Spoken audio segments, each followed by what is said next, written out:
Gloria a Dios. Dios les bendiga, amados hermanos en Cristo, y las personas que no han llegado aún a Cristo. También deseo bendiciones para todos. Doy gracias a Dios por esta oportunidad que me da de venir a hablar de su palabra, ya que la palabra de Dios es algo tan bello, tan maravilloso, que para el ser humano es un privilegio venir a hablar de eso. Quiero leer en el libro de Isaías, capítulo 53, versículo 11, un versículo que se refiere a Jesús cuando fue llevado a la cruz. Dice así: en el nombre del Padre, y del Hijo, y del Espíritu Santo. Del trabajo de su alma verá, y será saciado.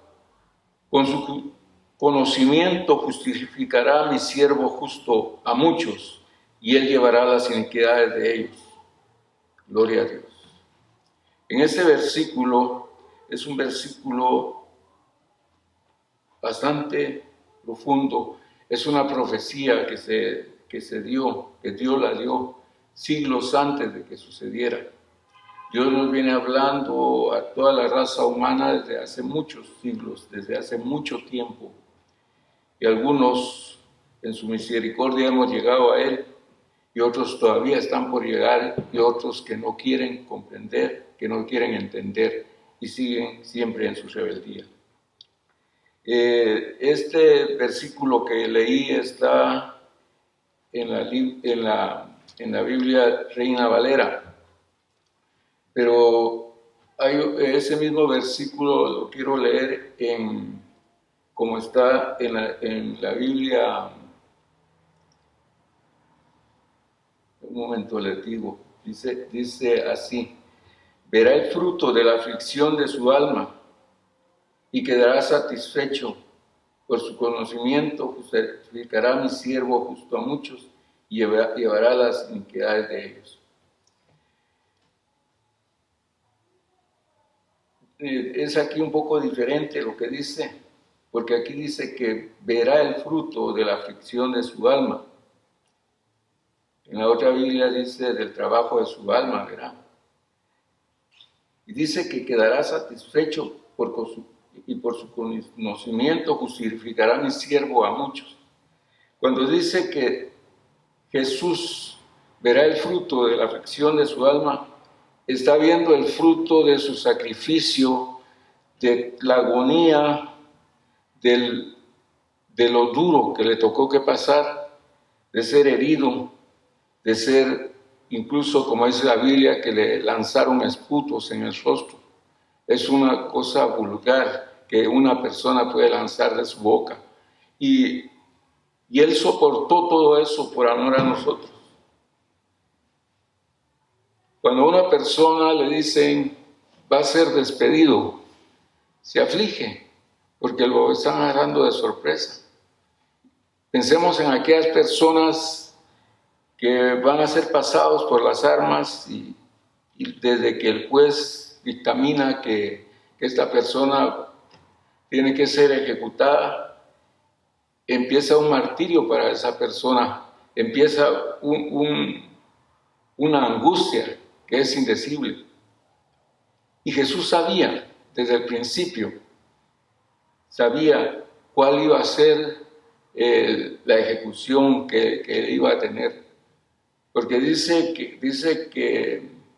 en el libro de Filipenses: tened en vosotros este mismo sentir que hubo en Cristo Jesús, el cual dice que él siendo Dios, él no quiso usurpar o no quiso decir porque yo tengo divinidad, no me va a pasar esto. Él dice que lo soportó, dice, y sabiendo que iba a la muerte, y muerte de cruz. Era una muerte, pero terrible para una persona.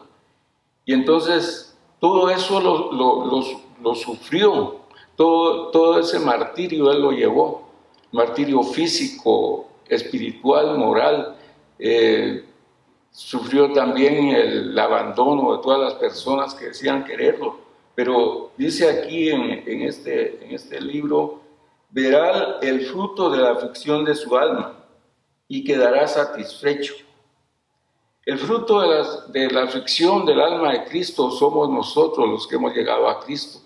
Por nosotros Él se sacrificó. Él vino y entregó su vida, porque Él sabía que era la única manera de poder salvarnos de la muerte eterna, una muerte que el mismo hombre permitió.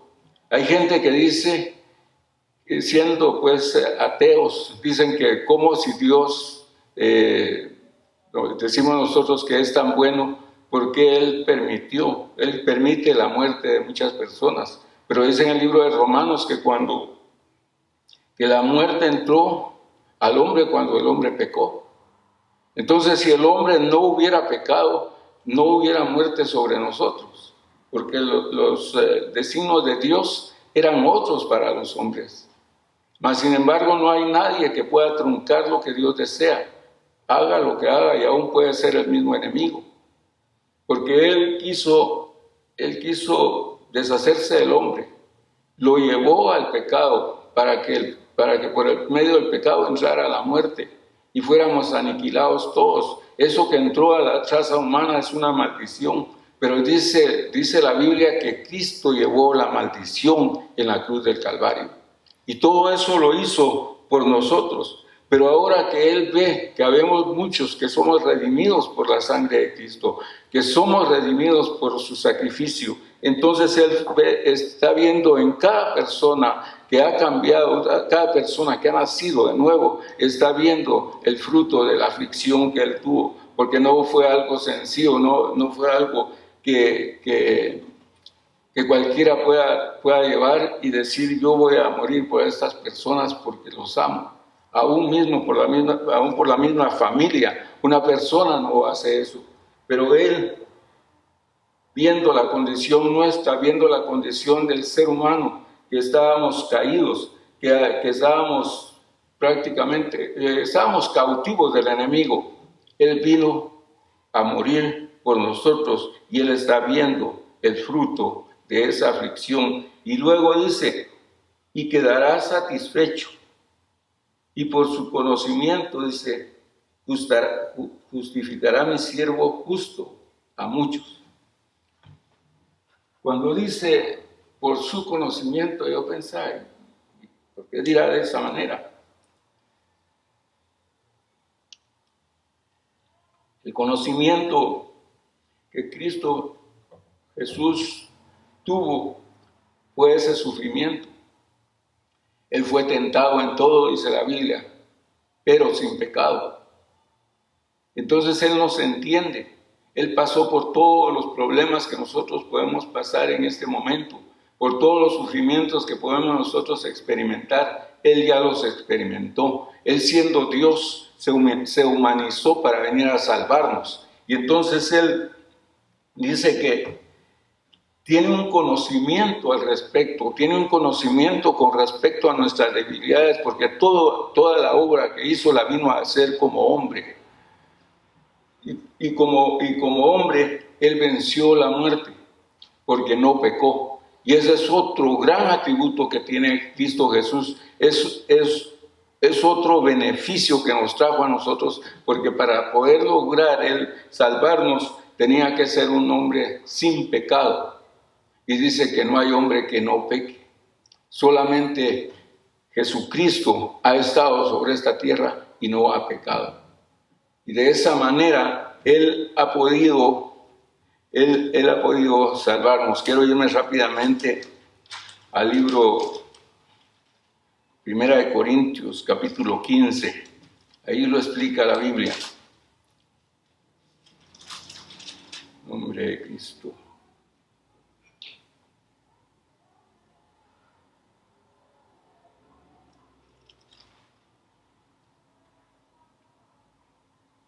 Gloria a Dios. Dice aquí en el capítulo 15, versículo 50. Esto empero digo, hermanos, que la carne y la sangre no pueden heredar el reino de Dios, ni la corrupción hereda la incorrupción. He aquí os digo un misterio: todos ciertamente no dormiremos, mas todos seremos transformados. En un momento, en un abrir de ojo, a la final trompeta, porque será tocada la trompeta y los muertos serán levantados sin corrupción y nosotros seremos transformados. Lo que esperamos actualmente es la venida de nuestro Señor Jesucristo por su iglesia.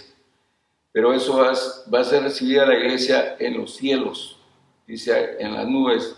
Porque dice en un momento, un abrir de ojo a la final trompeta, porque será tocada la trompeta y los muertos serán levantados sin corrupción y nosotros seremos transformados.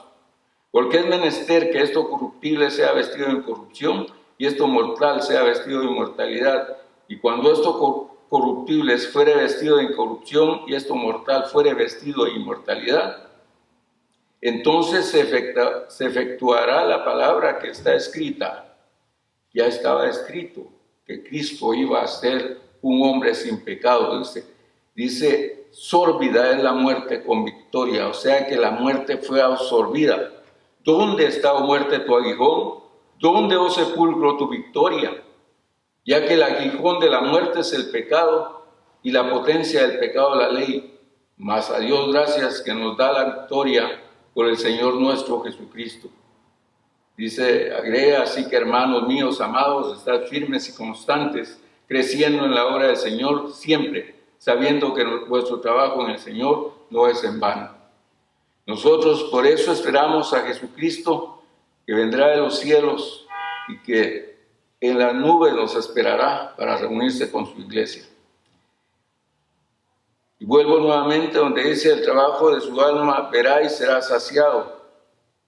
Pero la Biblia Scofield dice, verá el fruto de su aflicción, la aflicción de su alma, verá el fruto de la aflicción de su alma y quedará satisfecho. Por su conocimiento justificará a mi siervo justo a muchos y llevará las iniquidades de ellos. Es decir, que dice la Biblia que Jesucristo, que fue un hombre sin pecado, se echó todo el pecado nuestro sobre sí. Dice que en la cruz Él llevó la maldición que correspondía a toda la raza humana. Por eso dice que Él murió por todos, no solamente por unos. Y por eso Cristo les está haciendo la llamada a todas las personas que vengan a sus caminos, que vengan a sus pies, para poder ser salvos de la ira venidera.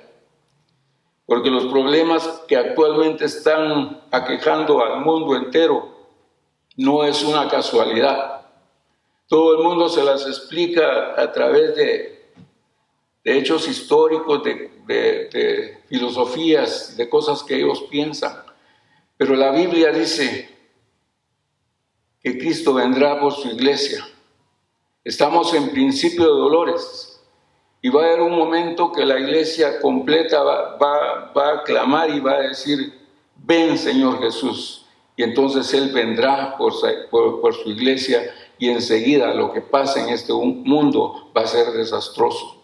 Es una llamada para todas las personas que están fuera de los caminos de Dios. Si algún día estuvieron en Cristo, yo les digo, en el nombre de Jesucristo, que vuelvan nuevamente a sus caminos, que se vuelvan a entregar a Él. Y también a las personas que jamás lo han conocido, les insto a que consigan una Biblia, la lean, vengan a una iglesia evangélica, porque aquí está la salvación. Para este mundo el problema ya no se resuelve, el problema es demasiado serio. Y hay fuerzas ocultas, fuerzas que están tratando de llevar a toda la población mundial a una esclavitud. Y tienen todos los elementos técnicos y científicos para poder hacerlos. Pero si usted no quiere aceptar esto, amigo, está en un grave problema, un problema gravísimo. Después, cuando pasen cosas terribles, si usted se recuerde de lo que Dios está enviando a decir por este humilde servidor, entonces aún va a tener oportunidad de poder clamar a Dios y aceptarle, pero va a sufrir demasiado. Y ahora es el tiempo, hoy es el tiempo.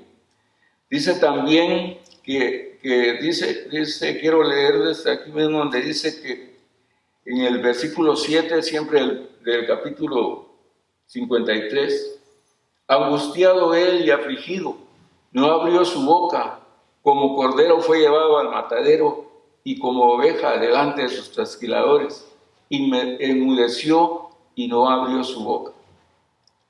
Ese es el cordero que dijo Juan, este es el cordero de Dios que quita el pecado del mundo. Era el único, porque les vuelvo a repetir, Jesucristo no pecó, no tuvo un pecado, por pequeño que sea. Hay un libro blasfemo que escribió alguien ahí, que dice que él era amante de María Magdalena. Dios reprenda al diablo porque Jesucristo nunca pecó. Y por no haber pecado, él pudo resucitar, dice en el libro de Romanos, en el capítulo 1, versículo 4, que fue examinado por el Espíritu de Santidad. Y si el Espíritu de Santidad hubiera encontrado en él un defecto, un pecado, él no resucita. Pero Jesucristo resucitó. El hecho es que nosotros estábamos muertos en delitos y pecados, y ahora vivimos, y vivimos por Cristo. Vivimos por su sacrificio. Vivimos porque Él dio la vida por nosotros, y por eso ahora Él está viendo esta obra que somos la iglesia de Cristo. Dice en el libro de Génesis, en el capítulo 3, versículo 21, desde antes de ese versículo, aquí narra que la serpiente engañó a Eva. La serpiente, que siempre con sus mentiras le dijo a Eva, con que Dios os ha dicho, no comáis de todo árbol del huerto. Cuando dice con que Dios está dudando, está haciendo dudar a esta mujer. Y la mujer le da explicaciones, y por meterse a explicaciones las resulta convenciendo. Y entonces dice que cuando ellos probaron el fruto, hay personas que dicen que fue una manzana, pero eso es mentira, porque la Biblia no dice que fue manzana, dice que un fruto. Pero cuando probaron el fruto, dice que fueron abiertos sus ojos y conocieron que estaban desnudos. Entonces se hicieron delantales con hojas de higuera y con eso se cubrieron. Pero Dios llegó ahí donde estaban ellos. Y empezó a preguntarles qué les estaba pasando, y le dijeron, pues oímos que estabas por aquí, y tuvimos temor y nos escondimos. Eso no existía cuando Dios los había dejado ahí en el huerto del Edén. Entonces Dios les dijo, comieron del fruto que les dije que no comieran, y entonces ellos dicen que sí, Dios hace un juicio con ellos. Pero estaban completamente desnudos. Dios siempre en su misericordia tuvo que sacrificar a un cordero para poder vestirlos. Dice aquí en capítulo 3, versículo 21 del libro de Génesis, y Jehová Dios hizo al hombre y a su mujer túnicas de pieles y vistiólos. Usted me va a decir, ahí no dice que era un cordero, pero la Biblia sí lo dice. Vámonos al libro de Apocalipsis, capítulo 13, versículo 8.